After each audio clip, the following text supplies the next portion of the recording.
Entonces recordemos, estamos en Efesios, Pablo escribiéndole a esta iglesia, a esta comunidad de creyentes, en una ciudad muy oscura, llena de inmoralidad sexual, de idolatría, todo eso combinado con el templo de Diana, todo eso lo hemos visto, pero es necesario recordar a quiénes les está escribiendo. Y básicamente en este capítulo 4 y capítulo 5, él comienza a hacer una comparación, un contraste entre la vida de todos aquellos que estaban en oscuridad y la vida de aquellos, cómo debía ser la vida de aquellos que estaban en luz, la luz del Señor. Entonces continúa ese contraste y en la última oportunidad vimos cómo él les estaba diciendo que examinen todo lo que ustedes hacen, lo que viven, la forma en que se comportan, examínenlo y asegúrense de qué es lo que le agrada al Señor, lo que deleita al Señor. Acuérdense que debemos apagar todos nuestros micrófonos, bueno, yo no, excepto el mío, para que no haya interferencia. Entonces, asegúrense de eso, examinen qué es lo que le agrada al Señor. Y hoy llegamos en Efesios capítulo 5,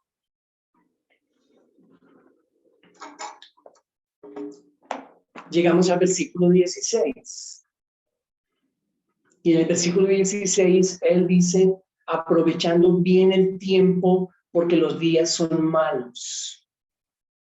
Así pues, 17, así pues no seáis necios, sino entended cuál es la voluntad del Señor. Y no os embriaguéis con vino, en lo cual hay disolución, sino sed llenos del Espíritu, hablando entre vosotros con salmos, himnos y cantos espirituales, cantando y alabando con vuestro corazón al Señor, dando siempre gracias por todo en el nombre de nuestro Señor Jesucristo, a Dios el Padre, sometiéndoos unos a otros en el temor de Cristo. Bien, hasta ahí. Entonces, versículo 16, lo primero en lo que quiero que pensemos hoy es en esta idea del versículo 16, donde Pablo dice, aprovechen bien el tiempo, porque los días son malos. En primer lugar, eso no significa trabajar en horas extras, no tiene nada que ver con eso.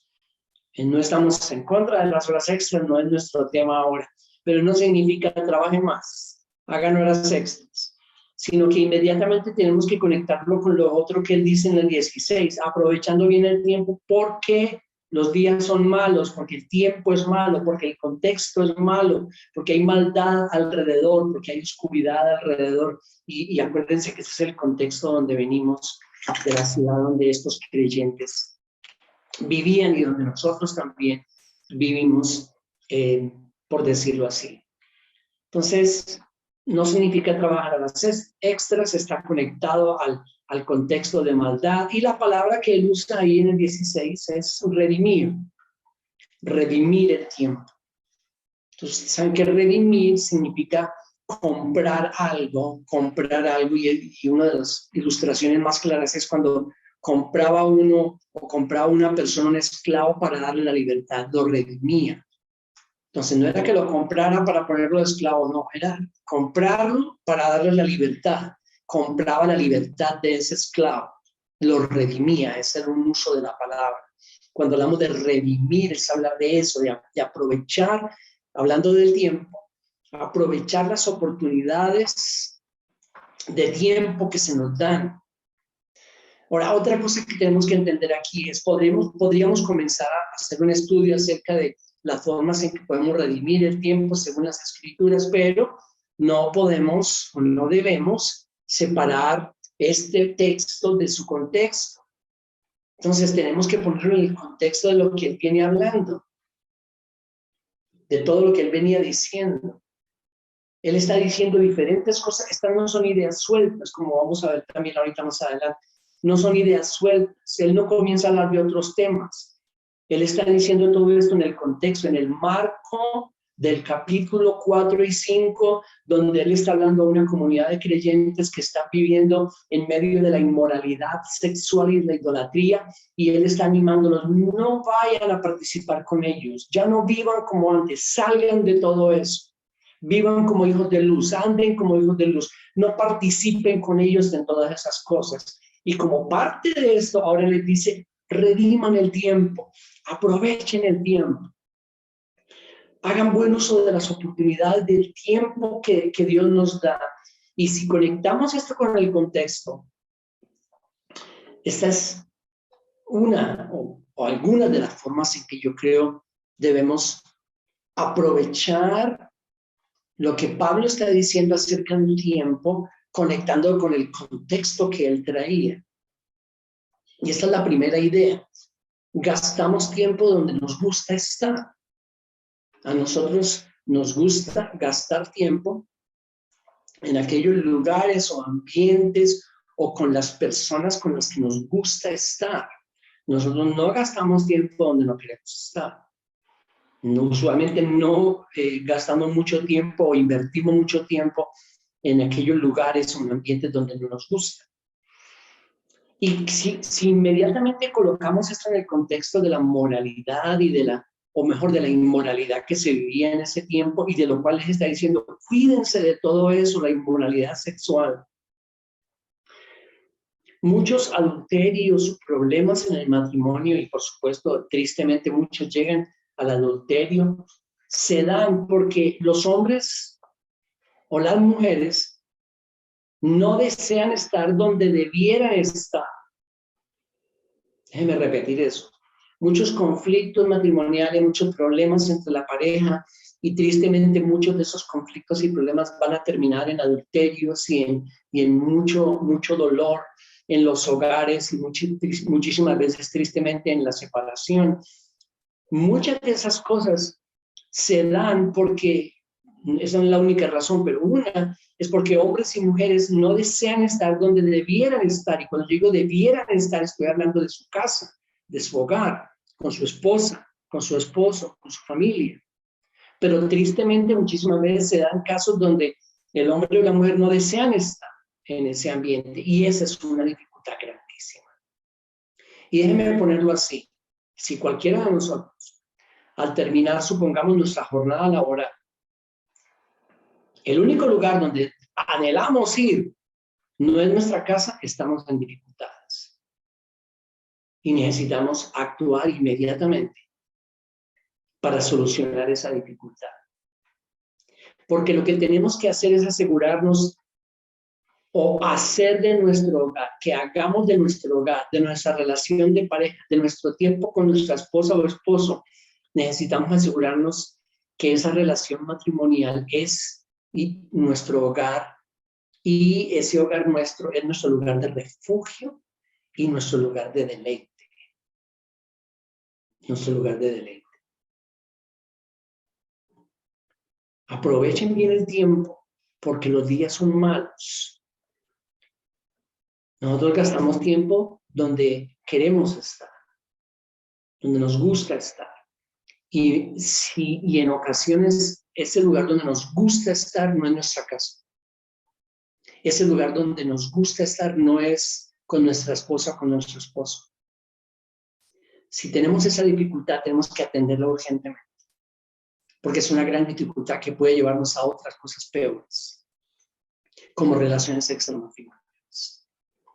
También lo digo porque he ayudado y hemos ayudado personas que tristemente han llegado a la infidelidad, al adulterio y a serios conflictos matrimoniales. Y cuando comenzamos a indagar qué fue lo que sucedió, todo comenzó porque faltaba ese deseo de querer ir y estar en su casa. No existía ese anhelo. Inmediatamente terminaban las labores del día, inmediatamente ir y estar en su casa con su esposa, con su esposo. Y ahí comenzó y no se atendió y luego resultó en otros problemas mayores. ¿Por qué no querían estar en sus casas? Por diferentes razones. Por diferentes razones, que obviamente no podemos atender en el momento, pero espero que en otros tiempos, por ejemplo, cuando hablemos de las parejas, podamos llegar al punto donde atendemos esas dificultades. No queremos llegar a nuestra casa. Solo déjame mencionar uno que he escuchado mucho. Y la razón era, bueno, es que es muy complicado después de estar todo un día enfrentando dificultades y problemas de un lado y de otro en el trabajo o en la oficina o donde sea. Y yo sabía que al llegar a mi casa lo único que iba a encontrar era más problemas, más dificultades, más quejas. Entonces, se trataba simplemente de que la persona que estaba en la casa, fuera él o ella, no dijera nada y no se trata de eso. Los problemas hay que enfrentarlos. Se trata de cómo lo hacemos, en qué momento lo hacemos. Pero resumiendo, y repito, no podemos entrar ahora en cada una de las posibles causas por las cuales uno no quiere estar en su casa, uno no quiere estar con su esposa, uno no quiere estar con su esposo, gastar tiempo, la mayor parte del tiempo ahí, la mayor tiempo que uno puede. Esa es una dificultad grande. Gastamos tiempo donde nos gusta estar y esa debe ser nuestro hogar. Que cuando estamos en el trabajo y estamos ahí concentrados, sí, pero deseamos estar con nuestra esposa, deseamos estar con nuestro esposo y apenas podamos, eso es lo que queremos hacer. No queremos irnos a ningún otro lado, sino a nuestra casa, a nuestro hogar, porque es nuestro lugar de refugio y de deleite. Y eso para mí es aprovechar bien el tiempo, sobre todo porque los días son malos y las oportunidades para el mal están a la puerta. Otra idea que podemos sacar de aquí, de aprovechar bien el tiempo, es, claro, cuando pensamos en el ocio. El ocio jamás será un buen compañero de viaje en este camino de la luz donde somos llamados nosotros a caminar. Caminen como hijos de luz, dice Pablo. En ese caminar como hijos de luz, en este camino de luz, un buen compañero jamás será el ocio. En la Biblia tenemos algunos ejemplos, tal vez es uno de los más famosos, es de David, cuando él desobedeció al Señor y cayó con Betsabé, y luego terminó todo en una tragedia horrible, porque no solo tomó una mujer que no era de él, lo cual era pecado, por supuesto, pero luego acabó con la vida de su esposo, que fue peor. Según el relato bíblico, dice que todo esto comenzó cuando él estaba donde no debía estar, porque era el tiempo cuando él debía estar en la guerra, y simplemente mandó sus generales a Joab y a otros, y él se quedó. Y no dice que se quedó haciendo algo productivo, edificante.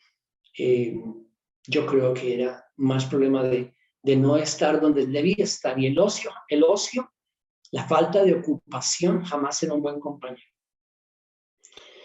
Aquí juega un papel muy importante nuestra mente. Nuestra mente. Pablo habla mucho de eso y el Nuevo Testamento habla mucho de eso. Y también podríamos entrar ahorita en otro tema que no podemos porque no tenemos el tiempo ahora, pero es el papel de nuestra mente y de nuestros pensamientos en la tentación, cuando enfrentamos la tentación y cuando cedemos a la tentación. Solo déjeme decir esto. Las tentaciones llegan a nuestra mente. Los ataques llegan a nuestra mente. Los ataques llegan a nuestro pensamiento en primer lugar. Antes de concebir, como dice Santiago, llegan a nuestra mente, a nuestra cabeza, a nuestros pensamientos. Y ahí comienzan a gestarse. Ahí son rechazados o aceptados. Ahí es donde deben ser completamente rechazados. Pablo le dijo a los corintios, él dijo, debemos llevar cautivo a la obediencia a Cristo todo pensamiento, someterlo a la obediencia al Señor y sus preceptos. Pablo en Romanos capítulo 12, déjenme leerlo, lo hemos leído en otras ocasiones porque tiene muchísimo que ver con lo que estamos estudiando en Efesios, pero él en Romanos 12, hablando de esto específicamente, él dice, Versículo 1, por tanto, hermanos, les ruego por las misericordias de Dios que presenten sus cuerpos como sacrificio vivo y santo, aceptable a Dios, que es el culto racional de ustedes, y no se adapten, no se moldeen a este mundo, sino transfórmense. Es el mensaje de Efesios.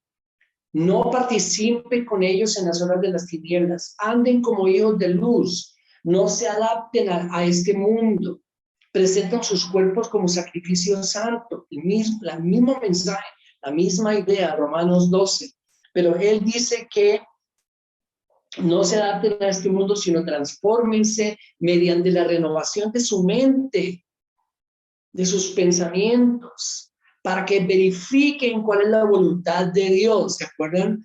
Efesios 5, examinen lo que agrada al Señor. Aquí dice, verifiquen cuál es la voluntad de Dios, lo que es bueno, aceptable y perfecto.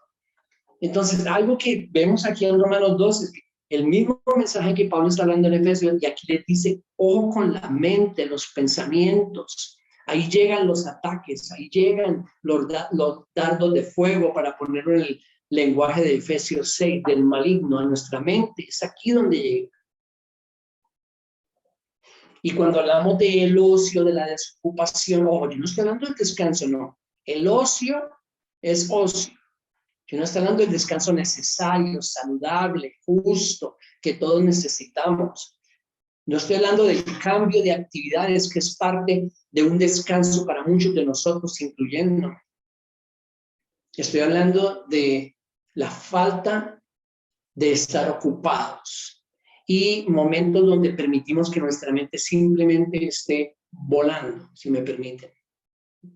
Volando. No está ocupada. No está ocupada ni en el trabajo, ni en las cosas que normalmente hacemos, pero tampoco está ocupada en las escrituras, en la palabra de Dios, pero tampoco está ocupada en algo que simplemente está ayudándonos a descansar. No, es simplemente un tiempo donde estamos sin ocupación. Y esos no son tiempos buenos. Andar con nuestra mente volando. Es decir, como disponible para que cualquier cosa llegue. Y muchas veces esos pensamientos, esas tentaciones, hasta que llegan y no son rechazados, se quedan ahí. Y eso no se queda ahí quieto, eso comienza a desarrollarse. Entonces el ocio jamás será un buen compañero. La desocupación. Estamos pensando en aprovechando bien el tiempo, redimiendo el tiempo. Los días son malos. Ojo con el tiempo. Ya hablamos de gastar tiempo donde nos gusta estar, que debe ser nuestra casa, nuestro hogar, nuestra familia, nuestra esposa, nuestro esposo.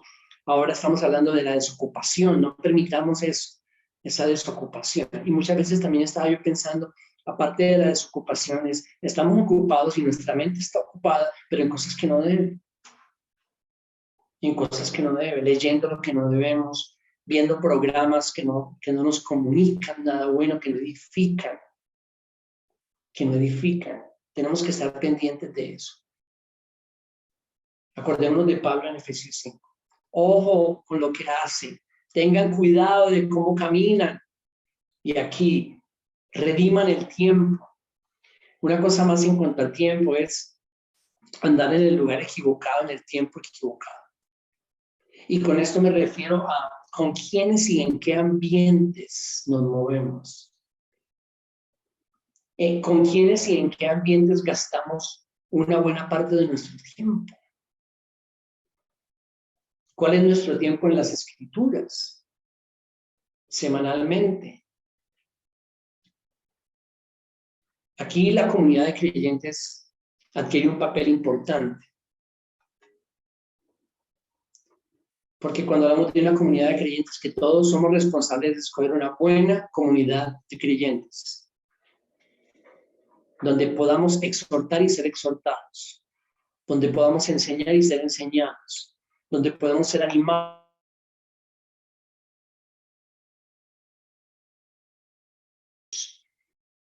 Los ambientes en los que nos movemos. Ahora, claro, y lo voy a hablar un poco más tarde. Nosotros no podemos simplemente aislarnos. La Biblia no nos manda a aislarnos del mundo.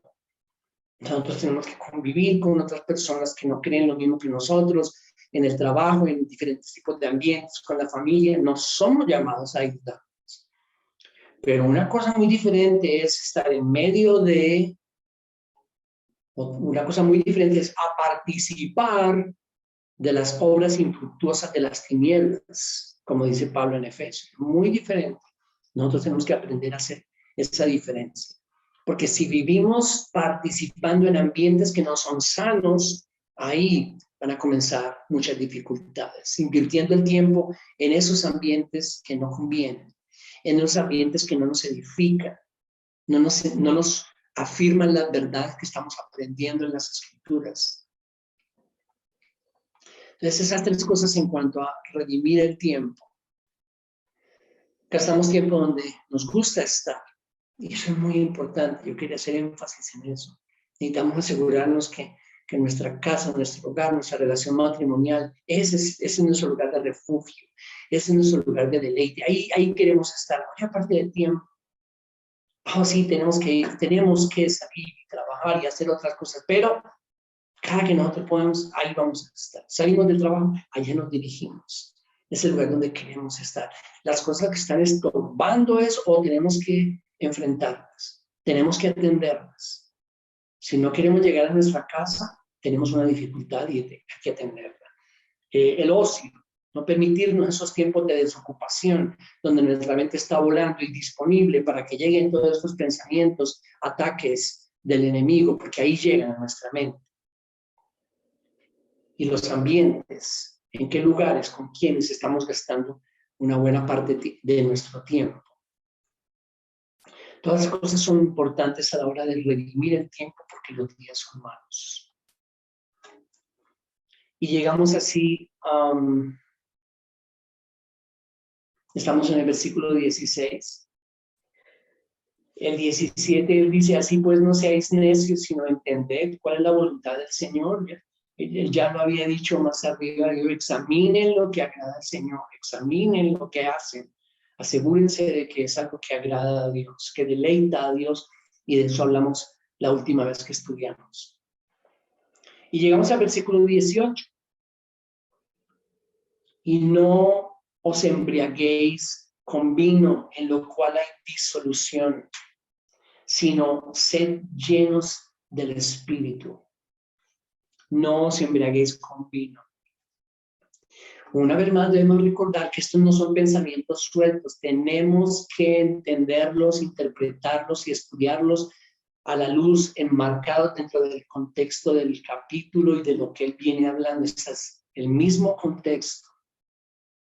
Nosotros como hijos de luz, caminando en medio de un mundo muy oscuro, lleno de maldad, donde hay oscuridad por doquier, y nosotros somos llamados a caminar como hijos de luz. Ese es el contexto. Entonces comienza Pablo a decir, tengan cuidado con esto, examinen esto, ojo con el tiempo, rediman el tiempo, y ahora dice, no se embriaguen con vino. Porque la embriaguez con licor es solamente disolución. Una vez más, esta idea está enmarcada dentro del contexto de lo que él viene diciendo. Cuando él habla en el capítulo 4 y 5 del contexto donde ellos vivían, y ya lo vimos que en el contexto histórico, esta gente vivía en un tremendo desenfreno de diferente tipo. Desenfreno moral, desenfreno sexual en la ciudad, por doquier. Y dijimos que para ellos eso no era inmoral porque ellos no sabían. No era impuro porque no sabían. Era lo cotidiano. Y es más, aparte de lo cotidiano, era parte de su adoración a sus dioses, como a Diana en su templo. Entonces, hablando de todo eso, él habla de la embriaguez con vino y la relación entre el alcohol y el desenfreno es innegable. Es absolutamente innegable. Casi todos los estudios sociológicos, aparte de las escrituras, los estudios sociológicos afirman la estrecha relación entre la intoxicación con sustancias psicoactivas, dentro de las cuales por supuesto está el alcohol, y la comisión de delitos, crímenes y todo tipo de desórdenes sociales. Y yo sé que eso no es nuevo para nosotros, nosotros sabemos eso. Pero por otro lado, la sociedad lo niega. Entonces, la relación entre el alcohol y el desenfreno es absolutamente obvia. No hay que detenernos mucho en eso. Quería leerles algo, por ejemplo, que encontré en un estudio que hizo una universidad en España, y dice lo siguiente, abro comillas: en el marco del consumo de alcohol, la comisión de delitos a causa de los efectos producidos por el consumo del mismo se enmarca dentro del ámbito de la denominada delincuencia inducida. En este tipo de delitos suele ser habitual el uso de la violencia, pues el alcohol puede ocasionar alteraciones cognitivas, del estado de ánimo, de la percepción de la realidad, etc. Y no solo durante el momento de la intoxicación, sino también durante la deprivación o abstinencia. Momentos, todos ellos, donde existe una inhibición de los frenos éticos. Esto no es una revista cristiana. Esto no es una universidad cristiana. Esto es una investigación secular. Y aquí dice muy claramente que reconocen que el alcohol y la intoxicación por ese tipo de sustancias psicoactivas inhibe los frenos éticos que dejan al dependiente a merced de sus impulsos. Así, y bajo los efectos del alcohol se cometen delitos contra la seguridad vial, imprudencias, contra las personas, homicidio y muchas otras formas de lesiones, contra la libertad y la integridad sexual como agresiones y abusos sexuales, atentados contra la autoridad y sus agentes, desórdenes públicos, etc. A título de ejemplo, conducir bajo los efectos del alcohol es responsable del 30 al 50% de los siniestros con víctimas mortales y del 15 al 35% de los que causan lesiones graves, si estamos hablando de España. No tengo cifras de nuestro país, pero es igual en todo lugar.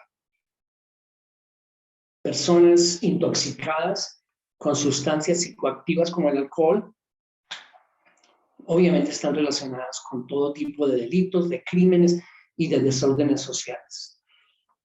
En el contexto histórico de Efesios 5, cuando Pablo dice en el versículo 18, no os embriaguéis con vino, es posible que se haga referencia a los festivales del dios del vino, que era Baco, el dios del vino. Eran unos festivales en diferentes lugares del imperio para ese dios, donde hombres y mujeres, como un acto de adoración, se intoxicaban terriblemente con ese tipo de sustancias y por supuesto incurrían en toda clase de desenfrenos. Lo primero que afecta el alcohol, y esto es de el predicador Martin Lloyd Jones, decía que lo primero que afecta el alcohol son las partes del cerebro que le dan a la persona autocontrol, sabiduría, entendimiento, buen juicio, balance, cordura, capacidad de medir las consecuencias de sus actos. Es decir, todo lo que le pudiera permitir comportarse bien. Entonces él dice, lo primero que afecta el alcohol y ese tipo de sustancias psicoactivas es eso, esa parte del cerebro que Dios diseñó y nos colocó ahí para que pudiéramos tener todo esto, el autocontrol, el buen juicio, balance, cordura, capacidad de medir consecuencias, todo eso. En el contexto del capítulo, obviamente, el embriagarse con vino y el desenfreno de inmoralidad sexual están directamente relacionados por el contexto de donde ellos vivían, de la ciudad, de lo que la gente hacía, de lo que él les está diciendo. Guárdense de todo eso, no participen con ellos, vivan como hijos de luz, no se embriaguen con vino, porque ahí hay disolución, ahí hay desenfreno, ahí hay todo lo que hemos dicho. No puedo dejar de mencionar la desafortunada, dañina y pésima interpretación de este versículo, de este texto por parte del señor Benny Hinn, lo cual creó un movimiento en todo el continente. Un movimiento en todo el continente. Estoy hablando de las iglesias evangélicas, por supuesto. Un movimiento de insensatez y locura, sobre todo en los círculos de iglesias pentecostales. Lo que ese señor interpretó es que supuestamente el versículo 18, no os embriaguéis con vino, sino ser llenos del Espíritu, significaba que nosotros, siendo llenos del Espíritu, reaccionábamos y nos comportábamos de la misma forma que alguien que estaba intoxicado por alcohol reaccionaba. Y repito, creó todo un movimiento absolutamente insensato y de locura en iglesias, sobre todo en círculos pentecostales en el continente. Tristemente, hasta el día de hoy, si no estoy mal, puedo estar equivocado, pero creo que hasta el día de hoy el libro de carácter evangélico más vendido en el continente es el libro Buenos Días Espíritu Santo por el señor Benny Hinn, donde él habla de eso y da esa absolutamente equivocada, terrible interpretación. Otra cosa que quiero decir de esto es que la Biblia no ordena explícitamente la abstinencia total del licor en ningún lugar. Hay muchos círculos en diferentes contextos, cristianos, evangélicos, donde enseñan la abstinencia total, pero no lo pueden hacer con un fundamento bíblico porque no lo hay. No lo hay. Que muchos o algunos tomen decisiones absolutamente personales de ser completamente abstemios, perfecto. Perfecto. Ellos tienen sus razones, escriben sus razones, muy bien. De eso no hay ningún inconveniente. Pero ya enseñar que la Biblia ordena explícitamente la abstinencia total del licor, no encontramos ningún fundamento para eso. Encontramos más bien que como tipo de manifestaciones culturales en el tiempo del Señor, ellos tomaban vino. El Señor Jesús lo hizo, por supuesto. Lo mismo que Pablo, por ejemplo, le recomienda a Timoteo, toma vino por causa de tu estómago. Y algunos dicen, no, eso no era vino como el de hoy en día, eso era jugo de uva que no tenía para nada ningún grado de alcohol. Y entonces, si hubiese sido así, ¿por qué Pablo les dice, no se embriaguen con vino? La Biblia es muy clara, eso sí, y explícita en decirnos que no nos embriaguemos con ningún tipo de sustancia como el alcohol, que cuando está hablando del vino obviamente está hablando de eso. Eso sí, por supuesto, no.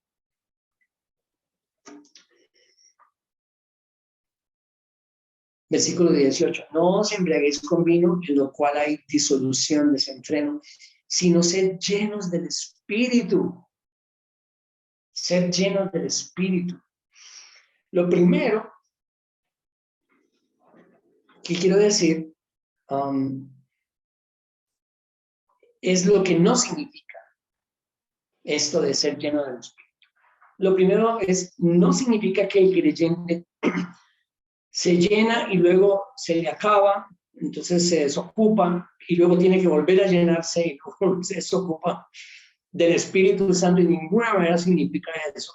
La forma en que Pablo en el mismo libro de Efesios, en el capítulo 1, versículos 13 y 14, lo presenta hablando del Espíritu Santo. Él dice, en él también vosotros, después de escuchar el mensaje de la verdad, el evangelio de vuestra salvación, y habiendo creído, fuisteis sellados en él con el Espíritu Santo de la promesa.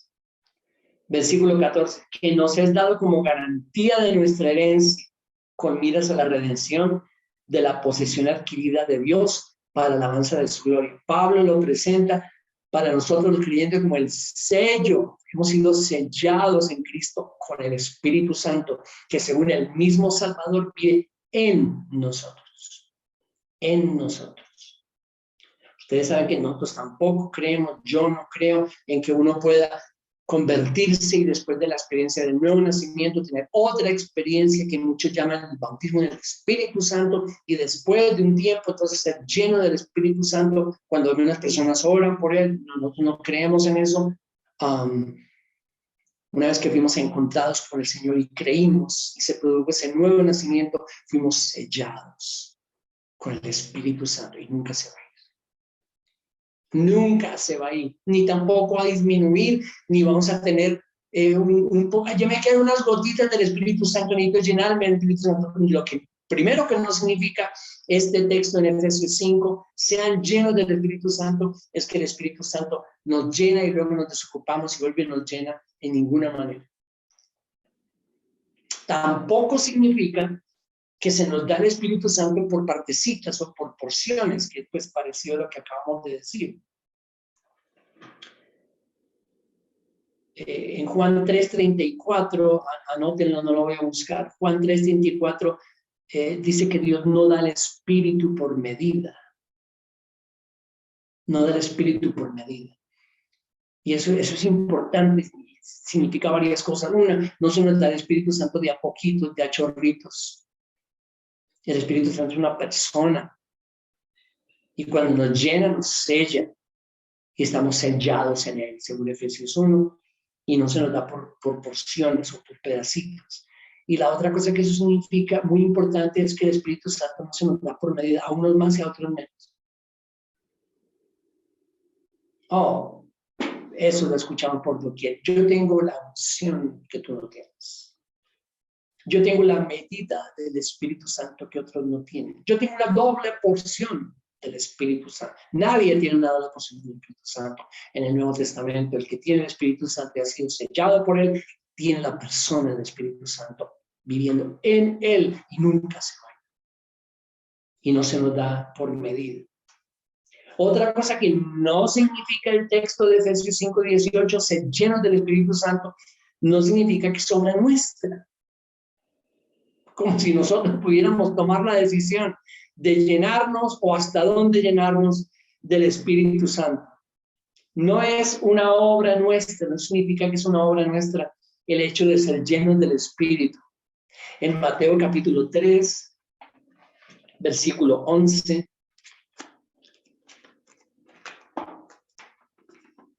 si quieren buscarlo, si no yo lo leo para ustedes, Mateo capítulo 3, en el versículo 11.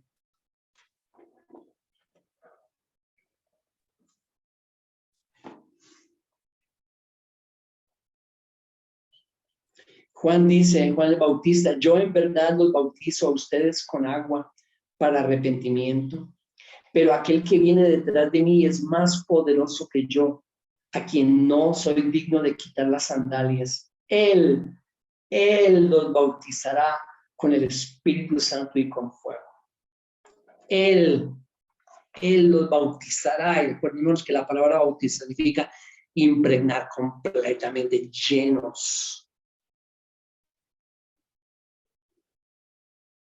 Entonces no es una obra nuestra, por cosas que nosotros hacemos, o yo tengo una doble porción del Espíritu Santo, soy más lleno del Espíritu Santo que tú, porque yo me levanto más temprano ahora. Por nada que hagamos. Si te levantas muy temprano ahora, amén, muy bien. Pero nadie es más lleno del Espíritu que otra persona, porque no se nos da por medida y no es obra nuestra. Acuérdense de Efesios 1. Somos sellados en Él, en Cristo, por el Espíritu Santo. Sellados. Entonces, si no significa nada de estas cosas, ¿qué puede significar la orden? Porque es una orden la que se nos está dando. No se embriaguen con vino, sino que al contrario, por el contrario, sean llenos del Espíritu Santo. ¿Qué puede significar esa orden? Obediencia. Obediencia. Somos llamados a obedecer al Espíritu que mora en nosotros, en todo lo que Él nos ordena, nos mueve, nos insta, nos impulsa, nos guía, pero no nos obliga. yo creo que no nos obliga. Y yo estaba pensando, ojalá me obligara. Pero no nos obliga. No nos obliga porque en mi experiencia, yo creo que todos los que estamos aquí hoy y los que nos van a escuchar, hay muchas ocasiones donde el Espíritu nos advierte, nos guía, nos insta, nos mueve y aún así nosotros no obedecemos. Y espero que haya otras donde el Espíritu nos mueve y nosotros obedecemos. Entonces, ¿qué puede significar esa orden? Obediencia. Obediencia. Obediencia a esa obra maravillosa que se da en nosotros por el Espíritu Santo, que nos convence, nos guía, nos enseña, nos mueve, nos insta, nos impulsa a hacer las cosas que le agradan a Dios, lo que deleita a Dios. Y yo creo que a eso se refería Pablo en Gálatas capítulo 5, hablando de eso. Miren Gálatas 5.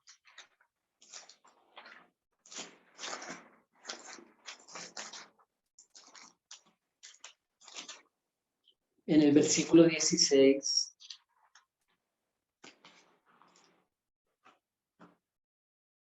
Dice Pablo, digo pues, anden por el Espíritu y no cumplirán el deseo de la carne. Porque el deseo de la carne es contra el Espíritu y el del Espíritu contra la carne. Pues esos se oponen el uno al otro, de manera que ustedes no pueden hacer lo que deseen. Pero si son guiados por el Espíritu, no están bajo la ley. Entonces ahí está la obra del Espíritu contra nuestra naturaleza, nuestra carne. Y somos llamados a obedecer todo lo que el Espíritu nos ordena, nos mueve, nos insta, nos impulsa, nos guía, todo lo que queramos decir. Yo creo que esa es la forma en que nosotros obedecemos la orden, ser llenos del Espíritu, obedeciéndolo cada día, cuando Él cumple su trabajo en nosotros, porque Él está formando a Cristo en nosotros. Y acuérdense, capítulo 2, manifestando el carácter de Cristo a través nuestro. Esa es una obra del Espíritu Santo. También el Espíritu, cuando pienso en ser llenos del Espíritu, en obedecer esta orden que se nos da, la Biblia dice que el Espíritu de Dios es el Espíritu de verdad. Cristo lo llamó así en Juan capítulo 16. Él opera en base a la verdad de Dios. Como nos guía, nos insta, nos mueve, en base a la verdad de Dios. Juan 16, 13. Déjenme leerlo para ustedes. Juan 16, 13. Cristo mismo. Pero cuando Él, el Espíritu de verdad, venga, los guiará a toda la verdad, porque no hablará por su propia cuenta, sino que hablará todo lo que oiga y les hará saber lo que habrá de venir. El Espíritu Santo nos va a guiar a toda la verdad. ¿Cuál es la verdad? La palabra de Dios. Juan 17, santifícalos en tu verdad. Tu palabra es verdad. Entonces, pensando en cómo obedecer esta orden, ser lleno del Espíritu, aparte de lo que ya dijimos, que es obediencia diaria, a todo lo que nos mueve, nos guía, nos insta, Él también es el Espíritu de verdad. ¿Cómo poder obedecer al Espíritu Santo, que es el Espíritu de verdad y que opera en base a la verdad de Dios, que es la Escritura, si nosotros no conocemos las Escrituras? ¿Cómo podría funcionar eso? ¿Cómo podría funcionar eso? Obedecer al Espíritu de verdad que opera en base a la verdad de Dios cuando nosotros no conocemos la verdad de Dios, porque no estamos en la verdad de Dios, porque no leemos la verdad de Dios, porque no vivimos en la verdad de Dios.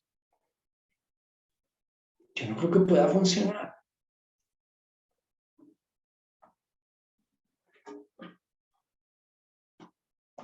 Efesios 5, No os embriaguéis con vino, en lo cual hay disolución, sino se llenen del Espíritu. Versículo 19, hablando entre vosotros con salmos, himnos, cantos espirituales, cantando y alabando con vuestro corazón al Señor. Estoy de acuerdo con un autor que dice que lo que está haciendo Pablo también en el capítulo 5 es comparando los dos ambientes, ¿no? O sea, ¿a cuál ambiente quieren pertenecer? ¿Cuál ambiente es el que en el cual ustedes quieren caminar? ¿El ambiente del desenfreno, de la embriaguez, de la oscuridad, de la inmoralidad? ¿O quieren pertenecer al ambiente del cuerpo de Cristo, de la familia de los santos? Rodéense de ese ambiente, de la familia de los santos.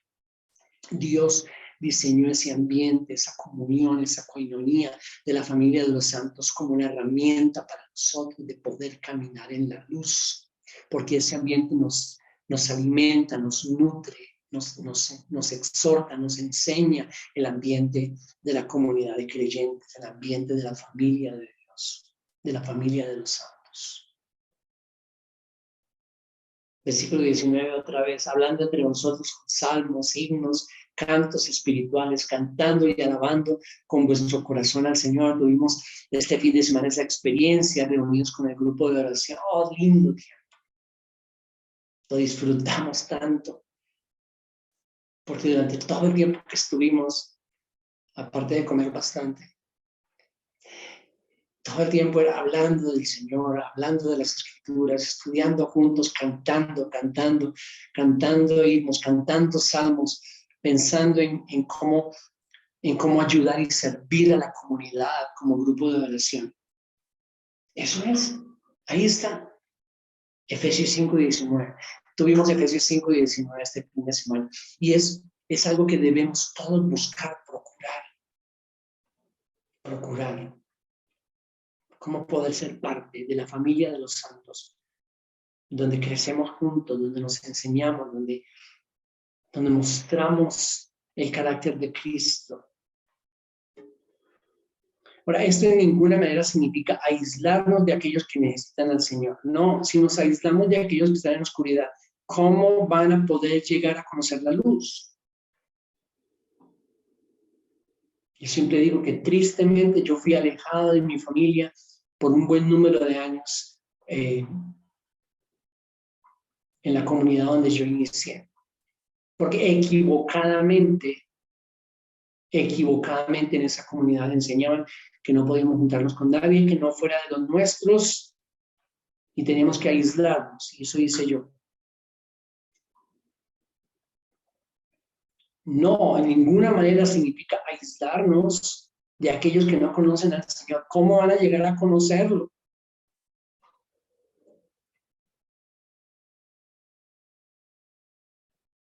Pablo dice a los filipenses,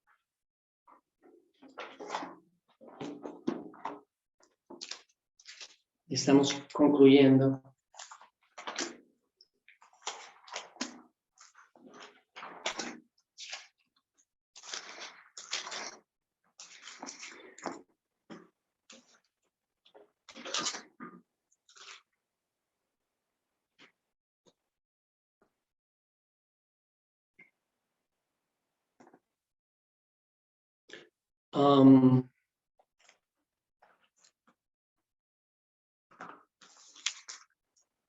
en el versículo 15,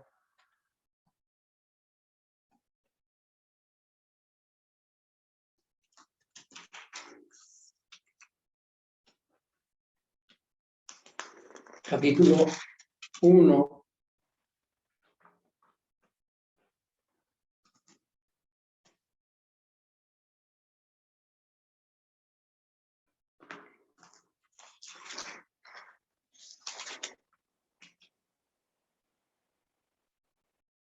no, perdón, es capítulo 2,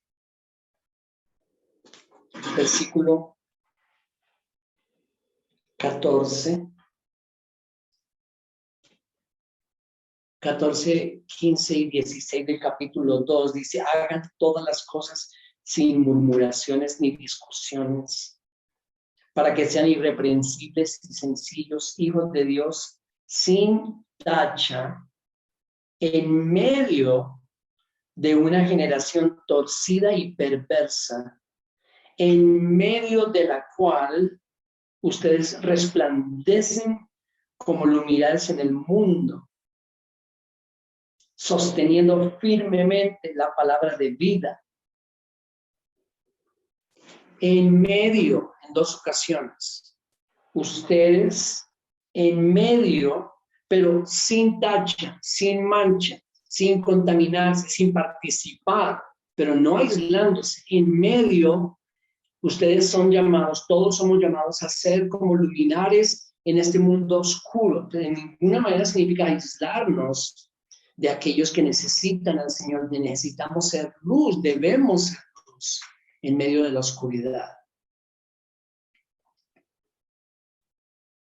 Pero al mismo tiempo en el versículo 15 dice, para que sean irreprensibles y sencillos, hijos de Dios, sin tacha, sin mancha, sin involucrarse, sin participar, pero en medio de una generación torcida y perversa, oscura, en medio de la cual ustedes resplandecen con unidades en el mundo, sosteniendo firmemente la palabra de vida. Ahí está una vez más la importancia de estar, vivir, conocer la palabra. Siendo luz, no participamos de la oscuridad, sino que la desenmascaramos. Volviendo ahí a Efesios 5 para concluir, en el versículo 11, él dice, y no participéis en las obras estériles de las tinieblas, sino más bien desenmascaradlas. ¿Cómo desenmascaramos las obras de las tinieblas? Siendo luz. Siendo luz, mostrando el carácter de Cristo por la obra del Espíritu Santo en nosotros. Así desenmascaramos las obras de las tinieblas. Y así muchos comienzan a ver, un momentico, ¿por qué? ¿Por qué esta persona no se porta como los demás? ¿Por qué vive de una forma diferente? ¿Por qué? Comienzan a ver la luz y desenmascaran o desenmascaramos, siendo luz, las obras de las tinieblas. Y nos animamos y nos exhortamos unos a otros como la familia de Dios que somos. Entonces, obviamente ahí es aplicable el versículo muy conocido de Hebreos 10:25, no dejando de ser esa familia de Dios, de participar con los santos, no dejando de congregarnos, como algunos tienen por costumbre, sino exhortándonos y animándonos, más cuando vemos que aquel día se acerca, dice el escritor de los Hebreos. Entonces, concluyamos resumiendo. Pablo viene hablándoles a ellos que vivían en todo ese contexto de oscuridad y les está animando una y otra vez a apartarse de eso, no participar, andar como hijos de luz, ya no como hijos de tinieblas. Guárdense de todo ese desenfreno, de esa inmoralidad sexual. Y él les dice en el versículo 16, aprovechando bien el tiempo, redimiéndolo.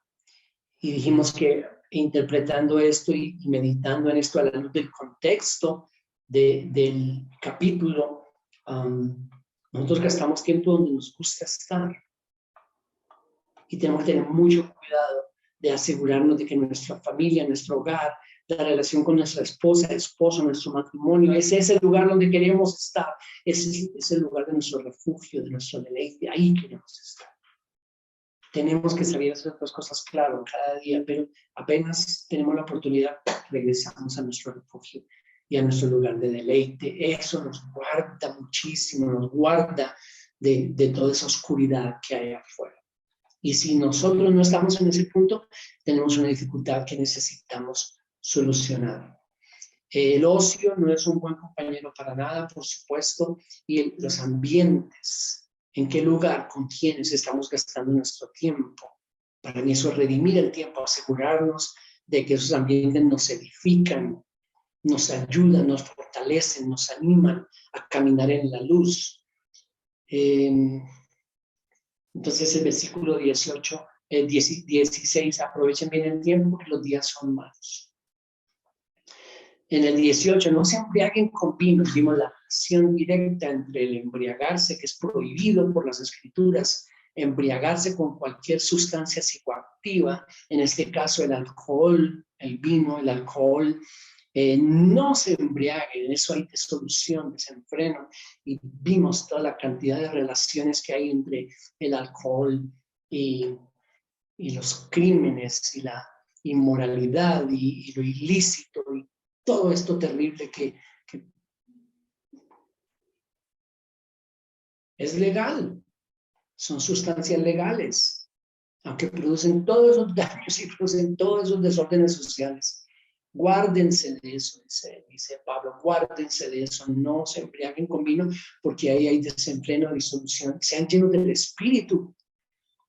Y dijimos lo que no es que se nos da por medida o que somos llenos y nos desocupamos, somos llenos y nos desocupamos y tenemos que ir a llenarnos del Espíritu. Oh, no, somos sellados con el Espíritu, la persona del Espíritu Santo mora en nosotros como creyentes y no se va a ir. No se va a ir, es un sello de Dios, arras de nuestra herencia. Tampoco significa que unos somos más llenos que otros o menos llenos que otros. No, Dios no da el Espíritu por medida. Por favor, cuidado con eso, el ungido porque tiene más del Espíritu que yo. Tiene una doble porción, es una frase muy escuchada. Nada de eso es verdad. Somos llenos. ¿Qué significa entonces eso de que sean llenos del Espíritu? Es una orden o obediencia.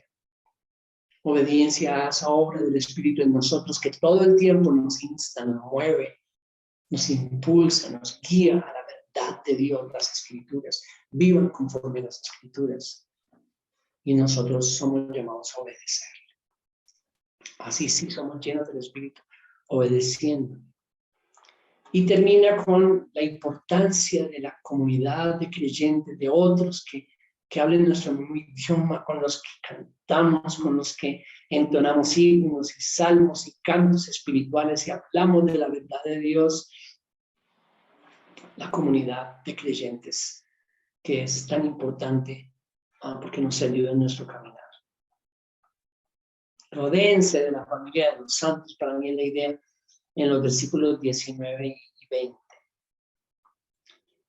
Y ya nos queda el 21 en adelante, donde vamos a continuar nuestro próximo tiempo. Gracias por estar aquí. Mediten en todo esto, meditemos en todo esto que estamos estudiando y bendiciones para todos que descansen.